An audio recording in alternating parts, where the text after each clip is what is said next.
Hola, vamos a empezar hoy buscando un programa. Castle, el buscador, ponemos la palabra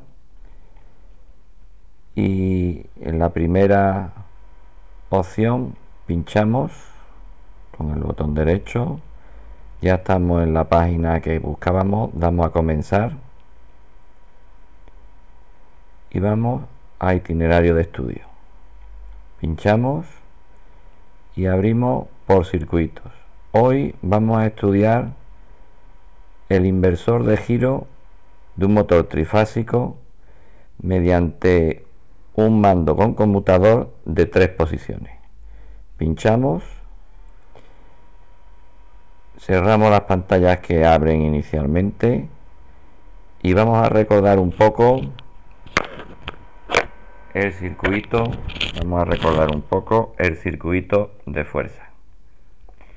Bien, recordamos el circuito de fuerza desde lo que sería 3 hilos de fase, L1, L2 y L3, de donde sacamos la alimentación que va a llegar a nuestro motor.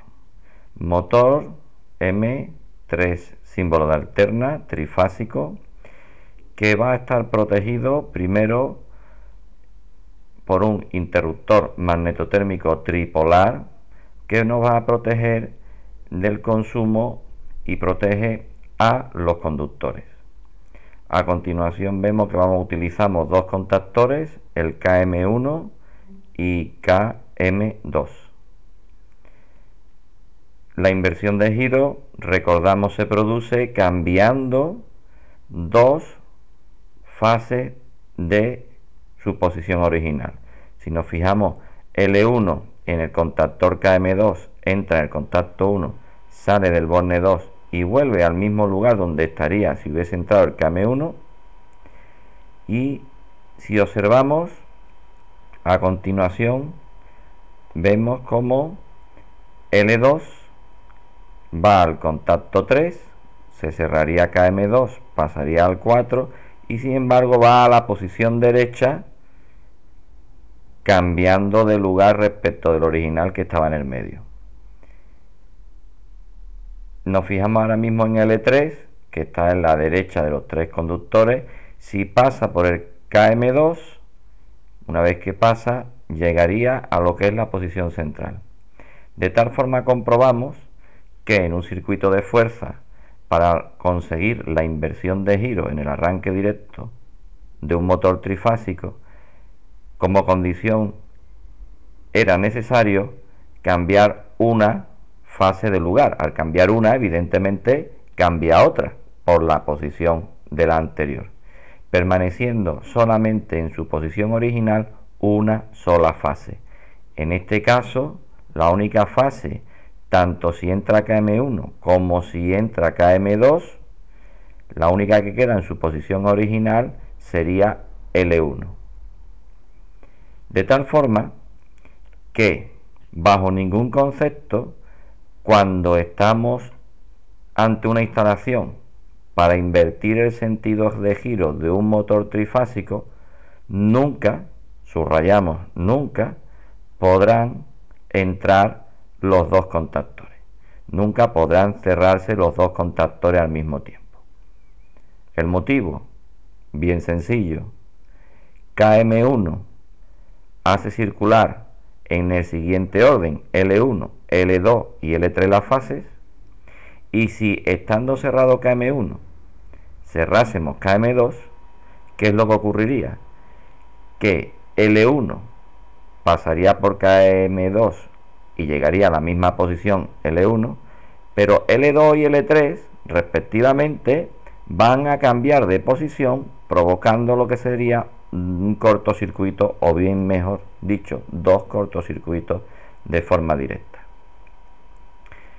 Bien, el tercer elemento que encontramos, tercer dispositivo, tercer aparato, es el relé térmico. Vemos aquí sus bornas, 1, 2, 3, 4, 5 y 6, bornas del circuito de fuerza. Una vez que ya hemos visto los componentes generales, describimos el funcionamiento.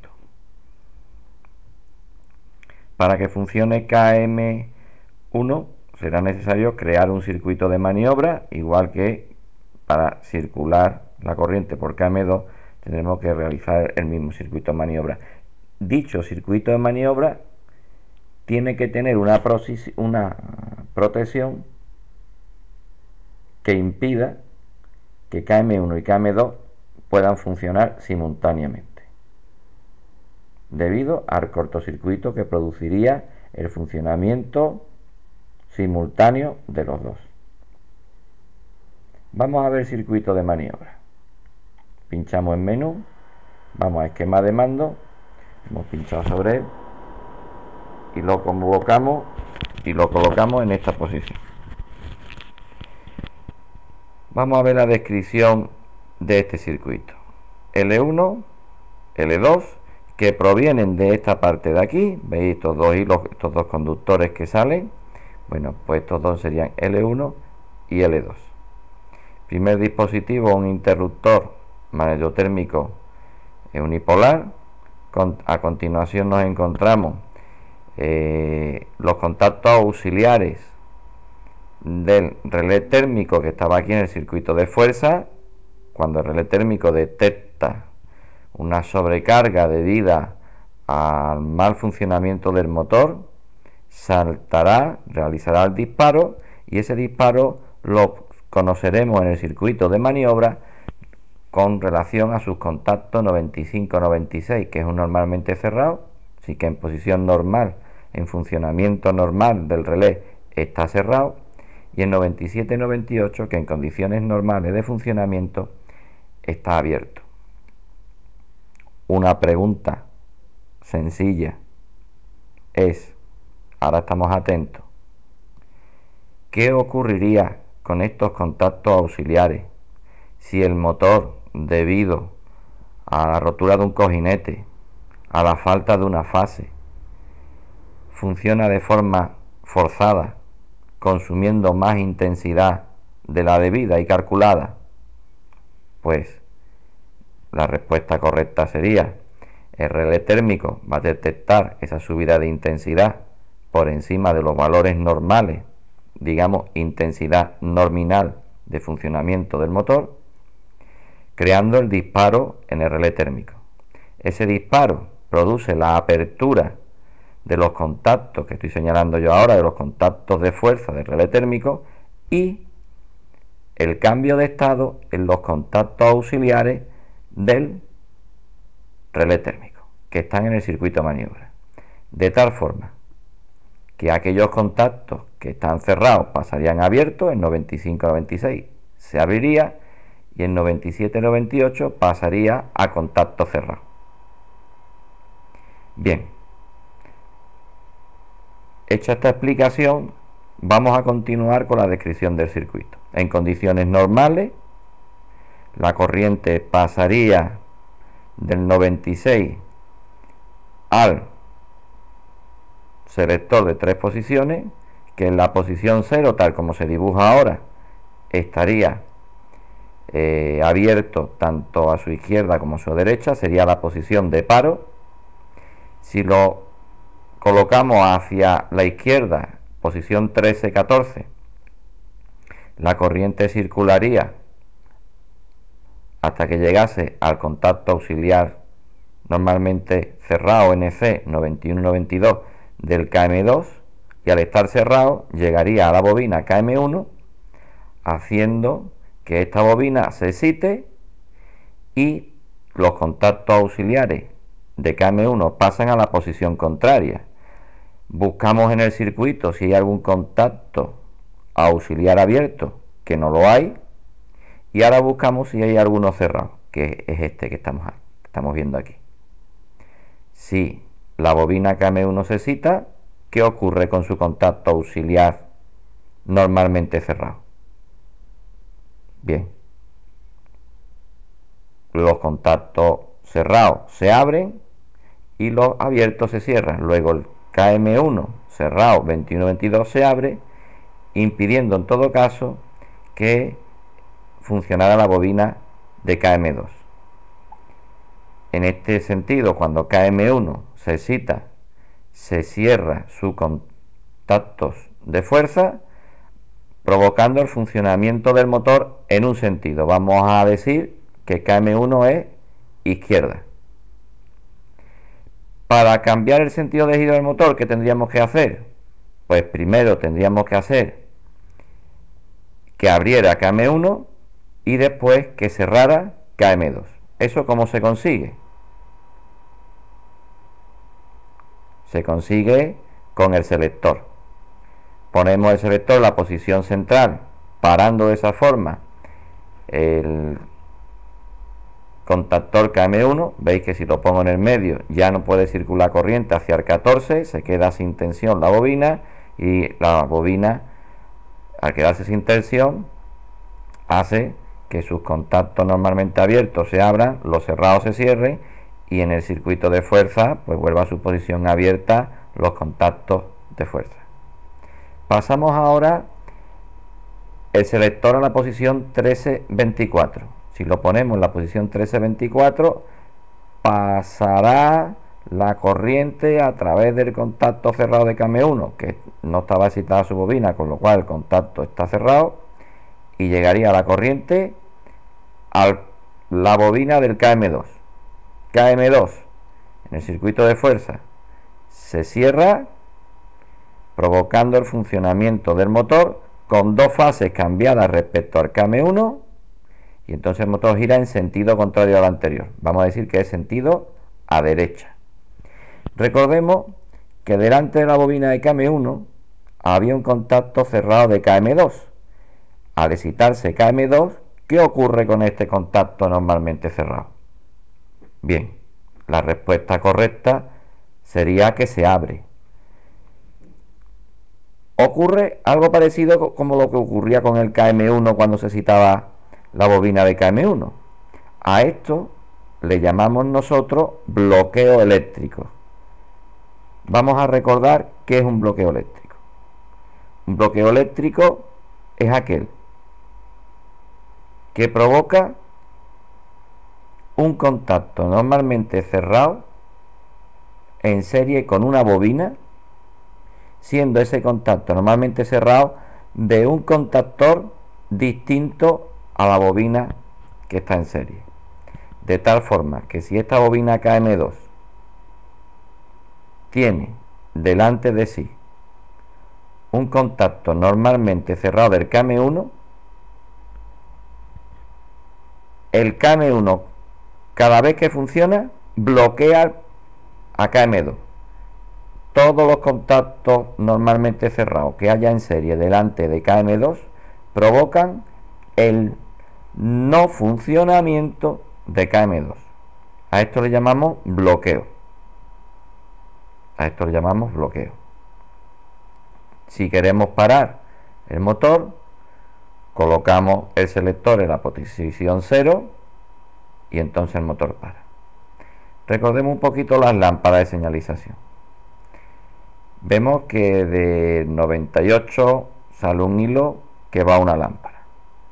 Esta lámpara, ¿qué nos señaliza? Esta lámpara nos señaliza parada por sobrecarga, debido a los contactos auxiliares del relé térmico. Si el relé térmico dispara, el contacto 95-96 se abre. Esto impediría ya directamente que pudieran funcionar cualquiera de las dos bobinas, provocaría evidentemente la parada del motor porque ninguno de los dos contactores puede funcionar, y el contacto normalmente abierto se cierra, produciendo entonces el paso de corriente hasta la bobina, hasta hacia la lámpara, y esta lámpara funciona, ya que por el X1 llega L1 y a X2 llega L2. Vemos dos lámparas de señalización, HL1 y HL2. Nosotros en la práctica real no utilizaremos esta conexión en paralelo con la bobina, sino que utilizaremos un contacto normalmente abierto en serie con la lámpara de KM1 y otro de KM2, de tal forma que una lámpara señalizará el encendido o la activación de la bobina de KM1, que sería marcha izquierda, y otra lámpara que sería marcha derecha, al tener en serie el contacto normalmente abierto de KM2. Los dos irían conectados a este hilo, o bien al 96 o bien al 13 de el selector. Vamos a ver el funcionamiento del motor en esta instalación. Desplazo un poco hacia la izquierda los dos esquemas y a continuación vamos a ver el cuadro eléctrico. Lo desplazo hacia la derecha y el motor, que también lo desplazo hacia la derecha. Aquí tenemos el selector. Si yo pincho hacia la izquierda, sería ponerlo hacia este lado en el selector. Ahora veremos cuando yo mueva este elemento representado gráficamente mediante este círculo con esta línea azul. Mirad cómo se va a cambiar aquí.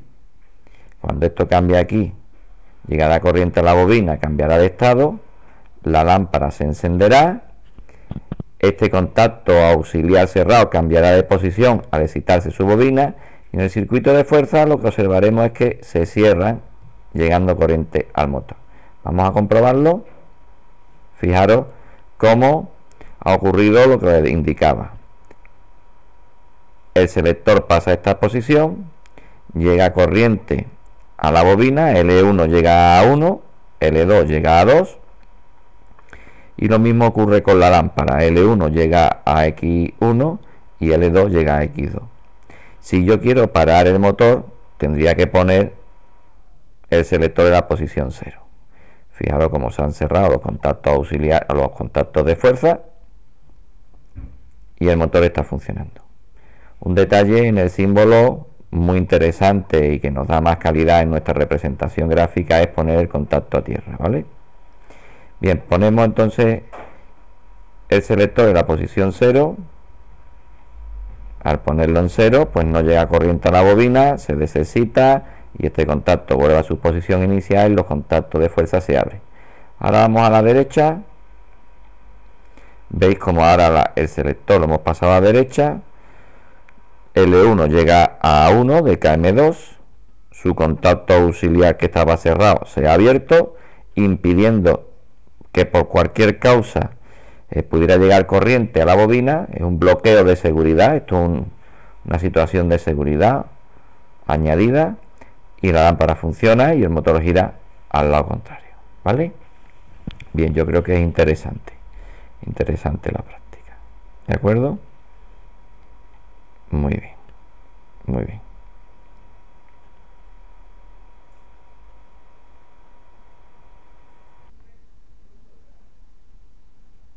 Bien, hemos hablado en muchas ocasiones de relé térmico.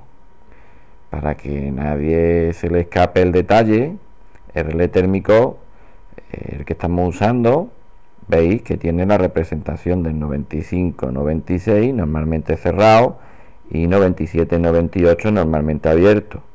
Estos elementos que estamos viendo aquí en nuestro esquema están representados exactamente en esta posición. Es decir, yo veo un puente del 95 al 97 y efectivamente del 95 al 97 veis que tengo hecho aquí un puente con este cable. Esto nos ayuda a encontrarlo perfectamente. Especialmente los alumnos que no tengan claro los esquemas, con esta fotografía pueden tener claro este detalle. Lo observáis aquí, ¿verdad? Sí, yo llevaría de L1 un cable al 95 y del 95 un puente al 97. ¿Por qué de L1 me llevaría un cable al 95? Porque no estoy utilizando en el tablero relé térmico que aparece en el circuito de maniobra, ¿vale?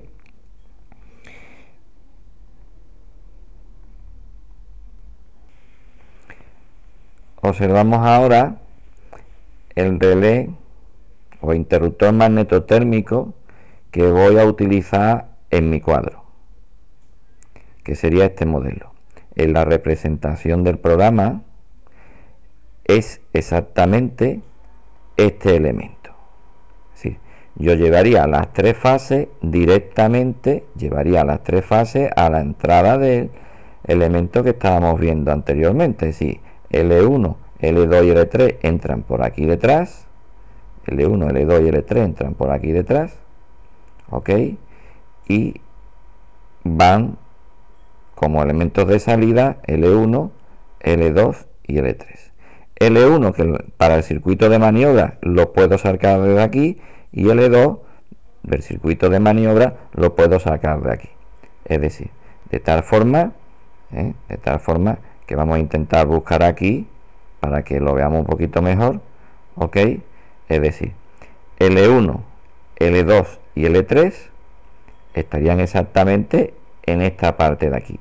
L1, L2 y L3, esto sería la salida. Y de aquí, de L1 y de L2, también puedo sacar los dos hilos que irían al circuito de maniobra. ¿De acuerdo? Sí, estamos hablando de L1 y L2 que irían al circuito de maniobra. Lo puedo sacar de aquí o de la entrada al contactor. Sí, puedo sacar o bien de estos dos tornillos de aquí o bien de estos dos tornillos de aquí. Y en el inversor, evidentemente, también lo puedo sacar de estos dos tornillos de aquí. De aquí abajo no puedo sacar los cables para el maniobra. ¿Por qué? Porque no tendrán tensión hasta que estos dos elementos no se cierren. Y para que estos dos elementos, KM1 y KM2, se cierre, evidentemente, antes han tenido que citar estas bobinas. Y para poder citarse esas bobinas, necesito a su vez que ya tenga tensión los dos hilos de alimentación del circuito de maniobra. ¿Vale? Es decir, lo sacaré o bien de este tornillo del 2 o del 4, o de la entrada en el 1 y en el 3, y en el 1 y en el 3 de los dos contactores del circuito de fuerza.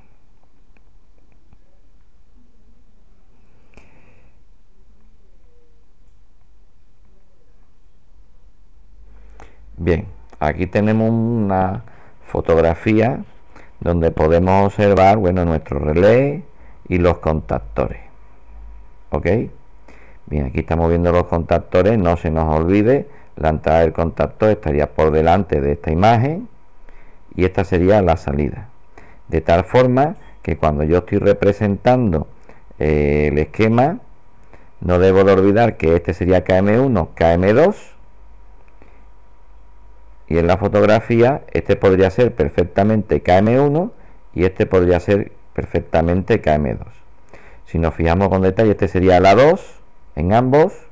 Si nos fijamos con detalle, el A2 nos lo encontramos en esta posición. El A2 de KM1 podría ser este, y el A2 del KM2. De tal forma que de aquí a aquí, de este A2 a este A2, puede haber perfectamente un puente, y de ahí salir un cable,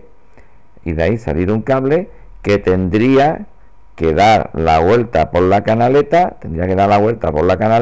y venir efectivamente a L2 en este contactor, o a L2 al relé, a interruptor magnetotérmico. Si nos fijamos en esta fotografía, vemos la salida de L1, L2 y L3, y aquí tenemos un contacto normalmente abierto, y en la cámara de contacto auxiliares de esta parte de aquí arriba podemos ver que tenemos dos contactos auxiliares abiertos y dos contactos auxiliares cerrados. Efectivamente, esta imagen nos puede ayudar en lo que sería la cámara de contactos auxiliares para comprobar que este, por ejemplo, 61-62 en mi esquema puede ser el 21-22. No tiene por qué tener la misma numeración este esquema que después la realidad. ¿Puedo poner en mi esquema directamente 61-62? Podría poner 61-62, pero la normativa en esquema nos indica que debemos seguir un orden. El fabricante evidentemente no sabe cuál es el orden. Cuando yo compro la cámara de contactos auxiliares, no sabe cuál va a ser nuestro orden. Por eso pueden venir con una numeración distinta. Pero recordemos que si el número de la derecha es un 1 y un 2, es un contacto cerrado. ¿Veis? Este también es un contacto cerrado, porque el número de su derecha, el 1 y el 2, significa contacto cerrado. Sin embargo, si el número a la derecha es un 3, 4, recordad que es un contacto normalmente abierto, normalmente abierto. Si es cierto que el fabricante da un orden, los 50, los 60, los 70 y los 80. ¿Lo observas? Esto significa que de izquierda a derecha los 50, después los 60, después los 70 y después los 80. Bien, hemos visto un poco alguna fotografía que creo y espero hayan ayudado a entender mejor el esquema. En ocasiones hemos hablado de la bobina del contactor. En su simbología aparece este rectángulo con sus dos extremos, el A1 y el A2. ¿Qué es realmente la bobina del contactor? Bueno, pues aquí vemos una bobina de un contactor. Una bobina de un contactor es, como su propio nombre indica, una bobina construida de hilo de cobre muy fino. Veis aquí que en este trozo que está aquí en la mesa es muy fino, arrollado, dándole vueltas sobre una bobina. La bobina es este cuerpo, la bobina es este cuerpo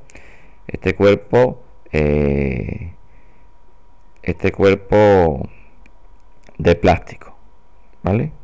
Este cuerpo de plástico. Aquí podemos ver la bobina. Aquí podemos ver la bobina arrollada sobre este cuerpo de plástico. Una punta soldada va hacia un tornillo y otra punta soldada irá a otro que no se ve en esta imagen, que son lo que denominamos nosotros A1 y A2. Aquí vemos cómo la soldadura, aquí vemos, lo vamos a ver mejor aquí en esta imagen. Yo creo que es muy interesante porque este concepto lo aclara perfectamente. Aquí vemos cómo la soldadura del extremo, veis, por esta pieza metálica llega hasta el tornillo y aquí es donde meto yo el cable, ¿vale? Y aquí es donde meto yo el cable. Es muy interesante esta imagen. Recordamos un poco que esta bobina tiene unas características,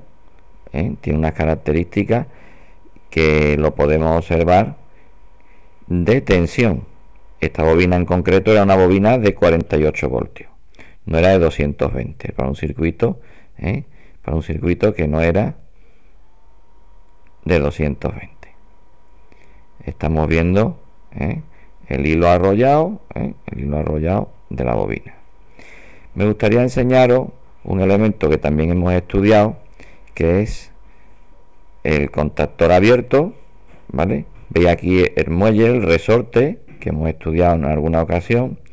Aquí veis el cuerpo en E del contactor. Y aquí veis, una vez que hemos quitado el muelle, donde iría la bobina colocada, ¿vale? Construido de chapas magnéticas, Bien, yo creo que es interesante el poder comprobar un poco y haber visto los elementos que conforman este esquema.